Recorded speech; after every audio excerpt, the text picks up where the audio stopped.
Hello दोस्तों, स्वागत है आपका आज की इस महत्वपूर्ण वीडियो में, जिसमें हम रेलवे आरआरबी एनटीपीसी 2025 के जो है साइंस के बहुत ही महत्वपूर्ण क्वेश्चन, टॉप क्वेश्चन लेकर आए हैं, जो क्वेश्चन प्रीवियस ईयर के हैं और इसमें जो है महत्वपूर्ण क्वेश्चन कवर किए गए हैं। तो आज की जो वीडियो है आपके लिए बहुत ही महत्वपूर्ण वीडियो होने वाली है। इस वीडियो में जो है विज्ञान के बार बार पूछे जाने वाले सभी क्वेश्चन, महत्वपूर्ण क्वेश्चन कवर किए गए हैं। तो आप वीडियो को बिल्कुल भी स्किप ना करके वीडियो पूरा देखते रहें, क्योंकि इस वीडियो में आपके क्वेश्चनों के साथ साथ में हमने जो है एमसीक्यू जो लाए हैं, उन सभी एमसीक्यू के जो ऑब्जेक्टिव क्वेश्चन है वो भी साथ में हल किए हैं, और उसके साथ में जो एनटीपीसी जो लेंथी क्वेश्चन बना के ला रहा है, तो उसको भी उसमें जो है आपका भंडाफोड़ है। तो विज्ञान का जो है इस वीडियो में भंडाफोड़ होने वाला है। तो आप लोग बने रहे हमारे साथ और वीडियो को पूरा देखें, बिल्कुल भी स्किप ना करें। तो आज की वीडियो जो है साइंस की आपके लिए महत्वपूर्ण वीडियो होने वाली है, और ये आप जो वीडियो देख रहे हैं वो बहुत ही महत्वपूर्ण वीडियो है। इसका कंटेंट जो है बिल्कुल सुपर है। तो आप लोग बने रहे हमारे साथ, बिल्कुल भी वीडियो स्किप ना करके वीडियो पूरी देखें।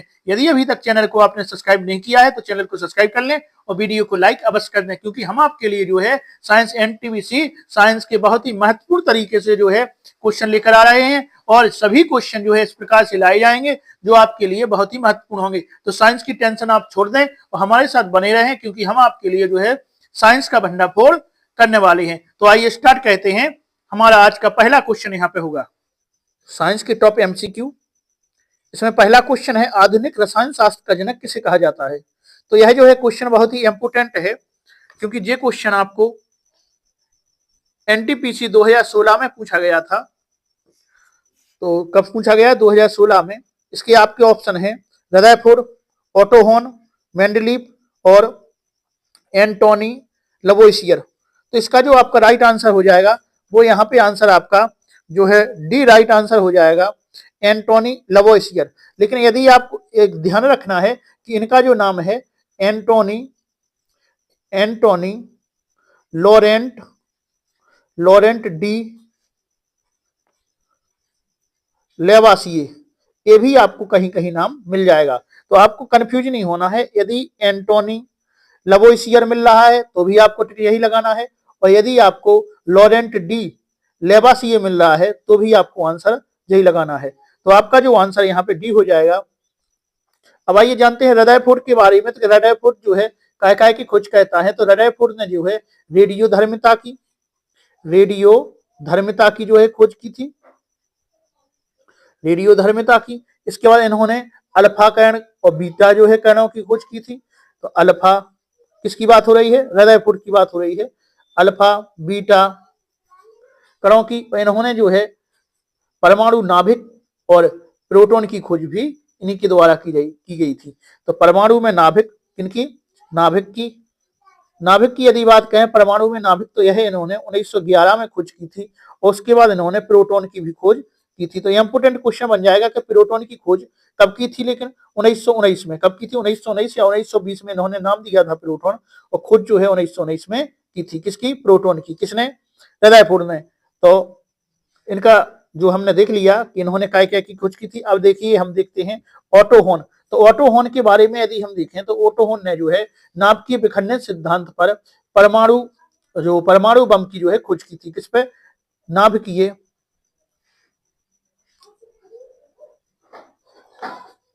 नाभिक विखंडन की। किसके? नाभिक विखंडन पर अणु बम की जो है खोज की थी। कब की थी? लेकिन पूछा जाए कब की थी, और ये कहाँ के वैज्ञानिक हैं? तो ये जो है जर्मन के वैज्ञानिक हैं। इन्होंने यह खोज जो है 1939 ईस्वी में जो है की थी। तो आज के इस वीडियो में आपके लिए जो है टॉप क्वेश्चन यहाँ पे हैं, और टॉप क्वेश्चनों में आप देखेंगे कि एक क्वेश्चन के साथ में आपके सभी जो महत्वपूर्ण ऑब्जेक्ट हैं उनको भी आप साथ में कवर करते चल रहे हैं।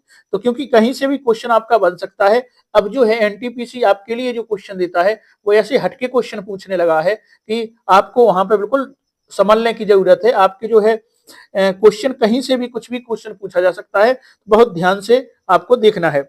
अब आइए हम मेंडलीफ। तो आप जानते हैं जो आवर्त सारणी की खोज की थी, किसने की थी? मेंडलीफ ने की थी। तो इनको आवर्त सारणी का जनक कहा जाता है। तो हमारा पहला क्वेश्चन यहाँ पे कंप्लीट होता है। आइए दूसरा क्वेश्चन देखते हैं कि द्रव्य की अवस्थाओं में अधिकतम संख्या क्या है। तो आप जानते हैं द्रव्य की तो वैसे तो 3 अवस्थाएं होती हैं, लेकिन आजकल जो मानी गई हैं वो द्रव्य की 5 अवस्थाएं मानी जाने लगी हैं। आप जानते हैं पहली है ठोस, दूसरी द्रव, तीसरी गैस, चौथी प्लाज्मा और पांचवी जो अवस्था है इसकी बोस आइंस्टाइन कंसेंट। तो ये है 5 अवस्थाएं इसकी हो जाएंगी। तो आपका आंसर जो है यहाँ पे सी आंसर बिल्कुल राइट हो जाएगा कि द्रव्य की कितनी अवस्थाएं हैं, 5। हमने आपको बता दी हैं कौन कौन सी, ठोस, द्रव, गैस, प्लाज्मा और आइंस्टाइन। आइंस्टाइन। तो आपका आइए अगला क्वेश्चन हम देखते हैं। अगला हमारा तीसरा क्वेश्चन है, सामान्यतः द्रव की अवस्थाओं के भौतिक वर्गीकरण में खाली स्थान अवस्था शामिल नहीं होती है।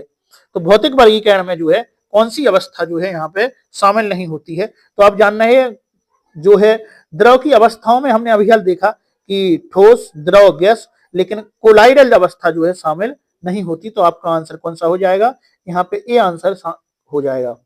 आइए अगला हम देखते हैं क्वेश्चन, चौथा यहाँ पे क्वेश्चन है, पदार्थ की उन अवस्थाओं में से एक जो बहुत ही कम घनत्व वाली गैसों को अत्यंत कम तापमान के तहत ठंडा करके प्राप्त होती हैं। तो आपको बताना है पदार्थ की उन अवस्थाओं में से एक है जो कैसी है, जो बहुत ही कम घनत्व वाली गैस को अत्यंत कम तापमान के तहत ठंडा करके प्राप्त होती है। तो आपको बताना है वो कौन सी है। तो हमें ऐसी जो है अवस्था बतानी है। आपके ऑप्शन है प्लाज्मा, घनीभूत, प्लाज्मा, बोस आइंस्टाइन घनीभूत और गैस। तो आपको इसका जो है राइट आंसर बताना है। तो इसका जो राइट आंसर है वो आपका आंसर हो जाएगा कौन सा, सी, आइंस्टीन जो है, आइंस्टीन, बॉस आइंस्टीन घनीभूत अवस्था जो है इसका राइट आंसर हो जाएगा। आइए अगला क्वेश्चन हम देखते हैं। अगला हमारा पांचवा क्वेश्चन है कि विज्ञान के संदर्भ में निम्न में से कौन सा जो है गुण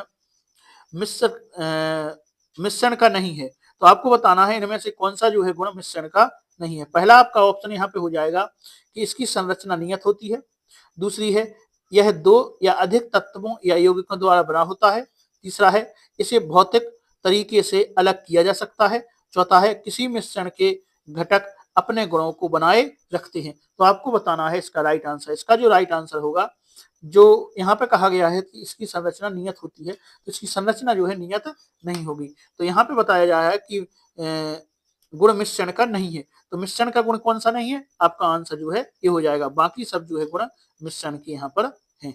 आइए हम छठवां क्वेश्चन देखते हैं, निम्नलिखित कथनों में कौन सा कथन सत्य है। अब यहाँ पे हमसे जो है सत्य कथन पूछा गया है। तो हमें बताना है कि पानी जो है हाइड्रोजन ऑक्सीजन का मिश्रण है। दूसरा है पानी नाइट्रोजन ऑक्सीजन का एक यौगिक है। तीसरा है पानी ऑक्सीजन और हाइड्रोजन का एक यौगिक है। अगला है पानी एक मूल तत्व है। तो यहाँ पे हमें जो है सत्य कथन यहाँ पे बताना है। हमें क्या बताना है, इसका जो है सत्य कथन बताना है। तो हम जानते हैं पानी जो है ऑक्सीजन और हाइड्रोजन का एक यौगिक है। क्या है, एक यौगिक है। तो इसका जो है आंसर सी यहाँ पे राइट आंसर हो जाएगा। कौन सा आंसर होगा, सी आंसर यहाँ पे हो जाएगा। आइए अगला हम देखते हैं, हवा एक है। हवा क्या है, शुद्ध मिश्रण है, केवल यौगिकों का मिश्रण है, केवल तत्वों का मिश्रण है, या दोनों तत्व यौगिकों का मिश्रण है। तो ऐसे जो क्वेश्चन है, जैसे आपको हम जो छठवां क्वेश्चन अभी बोल रहे थे, तो ऐसे क्वेश्चन आपके एनटीपीसी में पूछे जाते हैं। तो 2016 एनटीपीसी में यह जो पूछा गया था। तो यह जो है बिल्कुल महत्वपूर्ण क्वेश्चन हो जाता है, क्योंकि ऐसे क्वेश्चन आपको एनटीपीसी दे देता है। और जो जितने भी क्वेश्चन जो लिए गए हैं सभी एनटीपीसी क्वेश्चन लिए गए हैं, प्रीवियस पेपर से ही लिए गए हैं। तो आप इनको ध्यान से देखो। इनके संबंध में जो है हम आपको इनकी कंफ्यूजन जो है दूर करवाते जा रहे हैं, क्योंकि ऐसे ऑब्जेक्ट रखने से देखो कुछ होने वाला नहीं है। आपको जो है क्वेश्चन समझना पड़ेगा, उनके ऑब्जेक्ट भी चारों समझने पड़ेंगे, और उसके बारे में ही आपको जानकारी होना चाहिए, जब आप जाकर वहां पे जो है एग्जाम हॉल में आप जो है आंसर सही अटेम्प्ट कर पाएंगे और आपको बिल्कुल भी कंफ्यूजन नहीं होगी। तो आइए अगला हम देखते हैं कि हवा एक है। हवा कैसा मिश्रण है, इसका जो आंसर है आपका वो हवा जो है दोनों तत्व और यौगिकों का मिश्रण है। हवा कौन होता है, इनमें तत्व हो दोनों का जो है मिश्रण होता है। तो आपका डी आंसर यहाँ पे राइट आंसर हो जाएगा। आइए हम आठवां देखते हैं, किसी तत्व का परमाणु भार ज्ञात करने के लिए निम्नलिखित में से किसके साथ उस तत्व के परमाणु भार की तुलना की जाती है। तो आपको इसका राइट आंसर बताना है। ऑप्शन है आपके ऑक्सीजन, नाइट्रोजन, हाइड्रोजन और कार्बन। तो इसका जो है राइट आंसर आपको बताना है। तो यहाँ पे राइट आंसर होगा आपका डी, कार्बन यहाँ पे हो जाएगा। वे बोल रहे हैं किसी तत्व का परमाणु भार ज्ञात करने के लिए निम्नलिखित में से उसके साथ उस तत्व के परमाणु भार की तुलना की जाती है। तो आपका आंसर क्या हो जाएगा, कार्बन की जो है यहाँ पे राइट आंसर हो जाएगा। आइए अगला हम क्वेश्चन देखते हैं। अगला हमारा 9वां क्वेश्चन है, विश्व का प्रत्येक पदार्थ अत्यंत सूक्ष्म कणों से मिलकर बना है। यह जो है कथन सर्वप्रथम किसने कहा था? तो यह कथन जो है सर्वप्रथम कहने वाले कौन है आपकी ऑप्शन है डाल्टन, क्लाद, रदरफोर्ड और एवोगाड्रो। तो इनमें से आपको राइट आंसर बताना है। तो आपका जो राइट आंसर है वो है क्लाद है। बी यहाँ पे कि विश्व का प्रत्येक पदार्थ अत्यंत सूक्ष्म कणों से मिलकर बना होता है। और यह किसने कहा था? यह जो है क्लाद ने कहा था। जैसे हम जानते हैं जो विश्व का प्रत्येक कण है वो क्या है? अत्यंत सूक्ष्म कणों से मिलकर बना है। उन सूक्ष्म कणों को हम क्या कहते हैं? हम उनको परमाणु कहते हैं। परमाणु जो है अत्यंत सूक्ष्म कण होते हैं और जो परमाणु होते हैं इनको जो परमाणु और परमाणु मिलकर काय का निर्माण करते हैं? अणु का जो है निर्माण करते हैं। तो हमारा आंसर क्या हो गया है? हमारा जो आंसर है यहाँ पे बी हो गया है। आइए हम 10वां देखते हैं। 10वां यहाँ पे क्वेश्चन है निम्नलिखित में से कौन सा एक मिश्रण नहीं है? आपको बताना है कौन सा मिश्रण नहीं है। तो पहले आप ये जान लें कि कौन कौन से मिश्रण है। तो कांच, जैसे कांच किससे मिलकर बना होता है? कांच हम जानते हैं सिलिका प्लस चूना, सिलिका प्लस चूना प्लस सोडा लाइम। सिलिका को हम रेत भी बोल देते हैं। तो सिलिका प्लस चूना प्लस सोडा लाइम से मिलकर कौन बनता है? कांच। तो ये तो एक मिश्रण हो गया है। अगला दूसरा हमारा है पीतल। पीतल आप जानते हैं तांबा प्लस जस्ता। तांबा और जस्ता से मिलकर जो है पीतल बनता है। तो आपका दूसरा भी मिश्रण हो गया है। तीसरा हम देखें इस्पात। तो इस्पात को आप देखें किससे बनता? तो लोहा प्लस कार्बन। तो लोहा और कार्बन से मिलकर जो है आपका इस्पात बनता है। लेकिन ग्रेफाइट जो है किसी का मिश्रण नहीं है। कार्बन के दो अपर रूप होते हैं, हीरा और ग्रेफाइट। उनमें से जो है तो कार्बन की अपर रूप है ग्रेफाइट। तो यह मिश्रण नहीं है। तो आपका आंसर जो है यहाँ पे ये हो जाएगा, क्योंकि आपसे पूछा गया था कि कौन सा जो है मिश्रण नहीं है। तो नहीं है मतलब कौन नहीं है? हमारा ग्रेफाइट यहाँ पे राइट आंसर हो जाएगा। आइए अगला हम देखते हैं 11वां क्वेश्चन है निम्नलिखित में से रासायनिक यौगिक कौन सा है? तो यहाँ पे आपको बताना है रासायनिक यौगिक कौन है।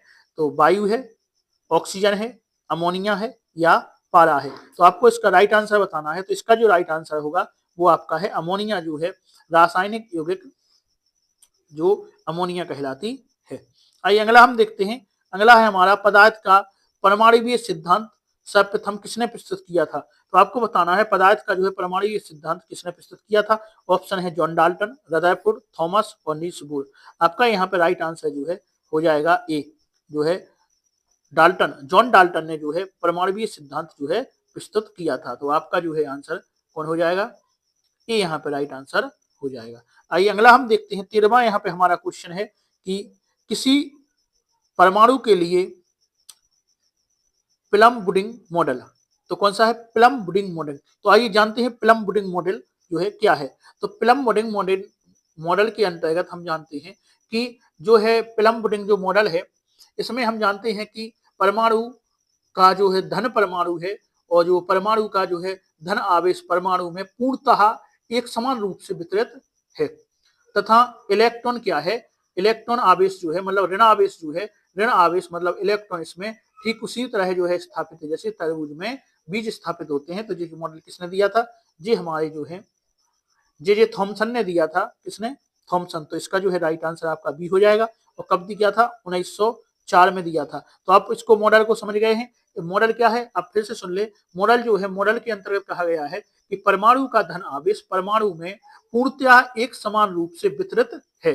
जो परमाणु में धन आवेश है वो कैसे है? एक समान रूप से वितरित है तथा इलेक्ट्रॉन इसमें उसी प्रकार से है जिस प्रकार से तरबूज में बीज उपस्थित होते हैं। तो कहें तो पूरे में उन्होंने कहा था कि धनावेश पूरे में है और जो इलेक्ट्रॉन है मतलब ऋण आवेश जो है वो बीज के समान, तरबूज में जैसे बीज होते हैं अंदर जगह छोड़ छोड़ के, उसी प्रकार से जो है इसमें बीज उपलब्ध है। ये क्या है?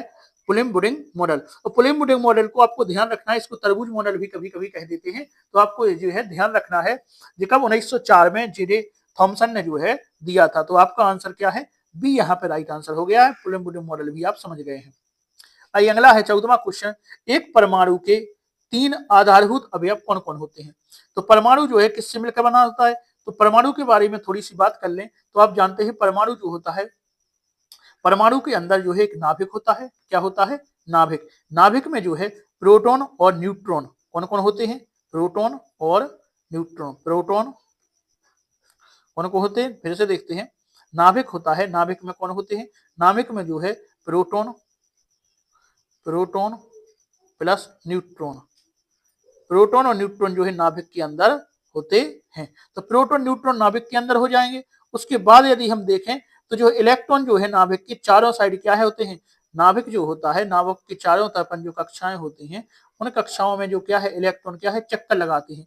तो इलेक्ट्रॉन जो है चारों साइड घूमते रहते हैं। इस प्रकार से के एल एम एन जो कक्षाएं होती हैं, उन कक्षाओं में क्या होते हैं, इलेक्ट्रॉन घूमते रहते हैं। लेकिन जो अंदर हमारा जो है नाभिक है, नाभिक में ही जो है प्रोटॉन और न्यूट्रॉन रहते हैं। प्रोटॉन आप जानते हैं धनावेशित कण है, न्यूट्रॉन उदासीन कण है और इलेक्ट्रॉन जो है ऋणावेशित कण है। तो जो है इलेक्ट्रॉन प्रोटॉन न्यूट्रॉन इसके अंदर जो है घूमते रहते हैं। तो नाभिक में हम जानते हैं कि एक परमाणु के 3 आधारभूत अवयव कौन कौन से हो गए, इलेक्ट्रॉन हो गया, प्रोटॉन हो गया और न्यूट्रॉन हो गया। तो इलेक्ट्रॉन प्रोटॉन न्यूट्रॉन बी जो आपका आंसर है यहाँ पे राइट हो जाएगा। हमने आपको बता दिया है कि नाभिक में कौन कौन रहता है, प्रोटॉन और न्यूट्रॉन रहते हैं। इलेक्ट्रॉन चारों साइड जो है चक्कर लगाता है। प्रोटॉन कैसा है, धनावेशित है। न्यूट्रॉन कैसा है, उदासीन है। और इलेक्ट्रॉन कैसा है, ऋणावेशित कण माना जाता है। आइए अगला हम जानते हैं परमाणु द्रव्यमान, जो द्रव्यमान संख्या किसका योग है। तो द्रव्यमान माने परमाणु जो द्रव्यमान है वो हमसे पूछा गया है किसका जो है योग है। तो आपका जो है 15 के यहाँ पे आंसर हो जाएगा। जो परमाणु द्रव्यमान होता है, कहा गया है कि परमाणु, रदरफोर्ड ने जो अपना एक मॉडल प्रस्तुत किया था उसमें उन्होंने देखा कि जो है बहुत सी किरणें उन्होंने जब बमबारी की किरणों की, तो बमबारी में क्या है कि जो जैसे परमाणु इस साइड से है, उसका नाभिक यहाँ पे बीच में है, तो बमबारी की तो कुछ किरणें क्या है सीधी निकलती गई, लेकिन बहुत सी किरणों में कुछ, एक जो मेन किरण थी वो कैसी बिल्कुल बीच में आई और उससे सीधी बिल्कुल वापस हो गई। तो उन्होंने कहा है कि परमाणु में कुछ ऐसा है बीच में, उसका द्रव्यमान कहाँ पे निहित है, बीच में बिल्कुल निहित है, तो केंद्र में निहित है। तो जो है परमाणु का जो है द्रव्यमान कहाँ पे होता है, प्रोटॉन और न्यूट्रॉन में होता है, मतलब हम कहें केंद्र में स्थित होता है। और केंद्र में क्या है, परमाणु के केंद्र में नाभिक है। नाभिक किससे बना हुआ है, प्रोटॉन और न्यूट्रॉन से मिलकर वहां बना है। तो जी यहाँ पे आपका आंसर है न्यूट्रॉन संख्या, द्रव्यमान संख्या क्या कहलाती है, द्रव्यमान संख्या कहलाती है प्रोटॉन प्लस न्यूट्रॉन की संख्या को ही हम द्रव्यमान संख्या कहते हैं। और भार क्या कहलाता है, जो नाभिक का भार है किसमें निहित है, प्रोटॉन सॉरी परमाणु का भार है किसमें निहित है, जो है नाभिक में निहित है। नाभिक किससे मिलकर बना है, प्रोटॉन और न्यूट्रॉन के योग से मिलकर बना है। आइए इसमें 16 क्वेश्चन देखते हैं। 16वां क्वेश्चन है निम्नलिखित में से कौन सा एक न्यूक्लियन नहीं है। तो आपको बताना है न्यूक्लियन जो है इनमें से कौन सा एक नहीं है। अब आप यदि न्यूक्लियन के बारे में बात कर लें तो न्यूक्लियन के बारे में आप जानते हैं, तो न्यूक्लियन जो है प्रोटॉन और न्यूट्रॉन, किससे, प्रोटॉन और न्यूट्रॉन के योग से जो है बनता है, उनको हम क्या कहते हैं, उनको हम न्यूक्लियन कहते हैं। जैसे हम कहें ए बराबर जेड प्लस एन, जो है इसका एक फॉर्मूला होता है ए बराबर जेड प्लस एन। जेड मतलब प्रोटॉन, एन मतलब न्यूट्रॉन, ए मतलब न्यूक्लियन। तो न्यूक्लियन क्या होता है, प्रोटॉन और न्यूट्रॉन का जो है योग होता है। इसमें जो है इलेक्ट्रॉन नहीं होता है, इलेक्ट्रॉन इसमें नहीं होता है। तो आपसे पूछा गया था कौन नहीं है, तो जो है इलेक्ट्रॉन नहीं है, सी आपका आंसर हो जाएगा। लेकिन लास्ट में आपको दिया है पोजिट्रॉन, कौन दिया है, पोजिट्रॉन। अब पोजिट्रॉन क्या होता है, तो पोजिट्रॉन के बारे में यदि आपसे बात कर लें तो यह क्या है, यह एक जो है धनात्मक आवेश वाला उप परमाणविक कण है। कौन है, धनात्मक आवेश वाला एक परमाणविक कण है। और इसकी खोज जो है एंडरसन ने 1932 में की थी। याद रखना है किसने की थी इसकी खोज, एंडरसन ने। किसने, एंडरसन, एंडरसन, एंडरसन ने कब की थी, 1932 में जो है की थी। तो एंडरसन ने 1932 में की थी किसकी खोज, पोजिट्रॉन की खोज की थी। यह क्या है, यह एक धनात्मक आवेश वाला उप परमाणविक कण है। याद रखना है। तो आपका आंसर यहाँ पे क्या है, न्यूक्लियन नहीं है। तो आपको बताना था न्यूक्लियन नहीं है, तो यहाँ पे आपका सी आंसर हो जाएगा। क्योंकि न्यूक्लियन कौन है, प्रोटॉन और न्यूट्रॉन को जो है योग हुई न्यूक्लियन कहलाता है। हम आपको विथ ऑप्शन की बिल्कुल आपको कंप्लीट करवाते जा रहे हैं, तो आपकी जो कंफ्यूजन है वो भी मतलब खत्म हो रही है। तो हम आपको किस प्रकार से बता रहे हैं आप समझ रहे होंगे। तो यह जो क्लास है आपके लिए बहुत ही महत्वपूर्ण होने वाली है, क्योंकि इसमें जो है हमने बहुत ही विस्तार से और जहां से आपके क्वेश्चन पूछे जा सकते हैं वो सब इसमें कवर किए गए हैं। तो आप देख रहे हैं किस प्रकार से हम आपको जो है पूरा बिल्कुल डिटेल के आपको बताते चल रहे हैं। और जो हम आप इसमें यूज कर रहे हैं वो आपकी जो है हिंदी लैंग्वेज यूज कर रहे हैं। नहीं तो क्या है, केमिस्ट्री जो होती है इसमें अधिकतर इंग्लिश लैंग्वेज यूज होती है, लेकिन हम जो है आपको हिंदी मीडियम से बता रहे हैं, तो हिंदी मीडियम बच्चों के लिए जो है क्लास जो है रामबाण होने वाली है, क्योंकि हिंदी मीडियम के लिए जो है बच्चे जो है समझ नहीं पाते हैं केमिस्ट्री। तो आप लोगों की जो क्लास है वो यहाँ पे रामबाण होने वाली है। तो आप बिल्कुल हमारे साथ बने रहें और चैनल को सब्सक्राइब करें। यदि अभी तक आपने वीडियो को लाइक नहीं किया है तो लाइक भी कर दें। आइए अगला हम क्वेश्चन देखते हैं। आपका अगला क्वेश्चन है कि इलेक्ट्रॉन की खोज किसने की थी। तो इलेक्ट्रॉन की खोज के बारे में आइए हम देखते हैं। तो यहाँ पे हम यदि देखें कि इलेक्ट्रॉन की जो है खोज किसने की थी, तो उसके बारे में यदि हम आपसे कहें कि प्रोटॉन की खोज किसने की थी, तो प्रोटॉन की खोज आप जानते हैं कि प्रोटॉन की खोज जो है रदरफोर्ड ने की थी। तो रदरफोर्ड किसके हो गए? प्रोटॉन वाले। प्रोटॉन के कौन हो गए? प्रोटॉन की जो है रदरफोर्ड आपके हो गए। प्रोटॉन की जो है रदरफोर्ड आपके हो गए। प्रोटॉन के बाद यदि हम आपसे कहें कि जैसे प्रोटॉन की खोज किसने की है, प्रोटॉन की खोज रदरफोर्ड ने की है। और उसके बाद हम थॉमसन, जे थॉमसन, तो थॉमसन के बारे में हम आपको बता चुके हैं कि जो है थॉमसन ने काय काय की खोज की है, अभी हम इसके बारे में चर्चा कर चुके हैं। तो आपने देखा कि जो है यहाँ पे हम बताएं कि जो है हमसे पूछा गया है इलेक्ट्रॉन की खोज किसने की है। तो इलेक्ट्रॉन की खोज जो है न्यूट्रॉन की, जैसे कहें न्यूट्रॉन की खोज किसने है, तो जेम्स चैडविक ने की है। तो किसने की है? जेम्स चैडविक ने। रदरफोर्ड प्रोटॉन की खोज की है। इलेक्ट्रॉन की अब आपसे पूछा गया है कि इलेक्ट्रॉन की खोज यहाँ पे किसने की है। तो इलेक्ट्रॉन वाले आपके कौन हो जाएंगे? आपको इसका पता भी है कि इलेक्ट्रॉन का आपका आंसर क्या है, जे थॉमसन जो है इसका बिल्कुल राइट आंसर हो जाएगा। इलेक्ट्रॉन की खोज जे थॉमसन ने की थी। याद रखना है किसने? इलेक्ट्रॉन की खोज जो है जे थॉमसन ने की थी। आइए आगे हम देखते हैं। अगला हमारा क्वेश्चन है, अगला क्वेश्चन है आपका 18वां, एक इलेक्ट्रॉन क्या है। तो इलेक्ट्रॉन क्या है? इलेक्ट्रॉन को अभी हमने बताया कि यह जो है नाभिक के चारों साइड चक्कर लगाता है और यह एक ऋणावेशित कण है। तो आइए ऑप्शन देखते हैं। नेट आवेश के साथ एक उपपरमाणविक कण जो उदासीन है। दूसरा है नेट आवेश के साथ एक उपपरमाणविक कण जो सकारात्मक है। अगला है नेट आवेश के साथ एक उपपरमाणविक कण जो नकारात्मक होता है। अगला है आपका नेट आवेश के साथ एक उपपरमाणविक कण जो शून्य है। तो आपका इसमें जो है आंसर होने वाला है, कौन सा आंसर होने वाला है, आप इस पर दिमाग लगाएं। तो आपका ऑप्शन जो है आंसर यहाँ पे सी हो जाएगा, क्योंकि नेट आवेश के साथ एक परमाणविक कण जो कैसा होता है, जो नकारात्मक होता है, मतलब ऋणावेशित होता है। तो आपका ऑप्शन यहाँ पे सी राइट। इसी प्रकार से ऑप्शन जो है वहां पे आपको देखने को मिलेंगे, क्योंकि आपको क्वेश्चन जो है वहां पे घुमाया जाता है। तो एनटीपीसी 2016 का यह क्वेश्चन है। तो आप देख रहे हैं किस प्रकार से आपको क्वेश्चन घुमा के जो है वहां से पूछे जा रहे हैं एनटीपीसी 2016 में, और 16 के 18 के सब यहाँ पे जो है हमने मिश्रण किया है उसका। तो आप बिल्कुल ध्यान से देखते रहें। इसका आंसर क्या है? सी। तो आपको डायरेक्ट आप जो है फैक्ट पढ़ने की कोशिश ना करें, फैक्ट के संबंध में भी आप कुछ चीजें समझने की कोशिश करें, क्योंकि वहां पे जो है डायरेक्ट फैक्ट का जो कंटेंट है वो अब खत्म हो गया है। अब जो है एग्जामिनर आपको घुमा के क्वेश्चन पूछ रहा है, तो आपको उसी प्रकार से जो है दबाव देने की कोशिश करनी है और आपको विथ डिटेल के साथ वो चलना है कि हमें चारों ऑप्शन साथ में लेके चल रहे हैं कि मतलब क्या क्या हो सकता है और क्या नहीं हो सकता है। क्वेश्चन हटाना भी आपको आना चाहिए। आइए 19वां क्वेश्चन है, जिन एक परमाणु कणों में सामान्य उप परमाणु कणों से विपरीत गुण होते हैं उसे किस नाम से जाना जाता है। तो आपसे यहाँ पे पूछा गया है कि जिन एक परमाणु कणों में सामान्य उप परमाणु कणों से विपरीत जो है गुण होते हैं उसे जो है किस नाम से जाना जाता है। तो आपका इसका आंसर है प्रतिकण, इसको कहा जाता है। बी जो है यहाँ पे राइट आंसर हो जाएगा। आइए अगला हम 20वां क्वेश्चन देखते हैं। 20वां हमारा है कि इलेक्ट्रॉन का एंटी पार्टिकल क्या है। आपको बताना है इलेक्ट्रॉन का एंटी पार्टिकल क्या है, कौन होता है। तो आपका इसका आंसर जो है वो पॉजिट्रॉन जो है इलेक्ट्रॉन का एंटी पार्टिकल जो है होता है। तो इसके बारे में, पॉजिट्रॉन के बारे में हम अभी बता चुके हैं। इसकी खोज एंडरसन ने 1932 ईस्वी में की थी। वह एक जो है धनात्मक आवेश वाला उप परमाणविक कण माना जाता है, पॉजिट्रॉन। तो ए इसका जो है राइट आंसर यहाँ पे हो जाएगा। इलेक्ट्रॉन का क्या है? इलेक्ट्रॉन का एंटी पार्टिकल जो होता है वो कौन है? पॉजिट्रॉन। यहाँ पे आपका राइट आंसर हो जाएगा। आइए अगला हमारा क्वेश्चन है, 21वां क्वेश्चन है, किसी परमाणु में मुक्त की उपस्थिति उसे विद्युत का सुचालक बनाती है। तो किसके मुक्त की उपस्थिति उसे विद्युत का जो है चालक बनाती है? सुचालक बनाती है। क्या बनाती है? सुचालक। तो किसको मुक्त करना पड़ेगा जिससे वो विद्युत का सुचालक हो जाएगा?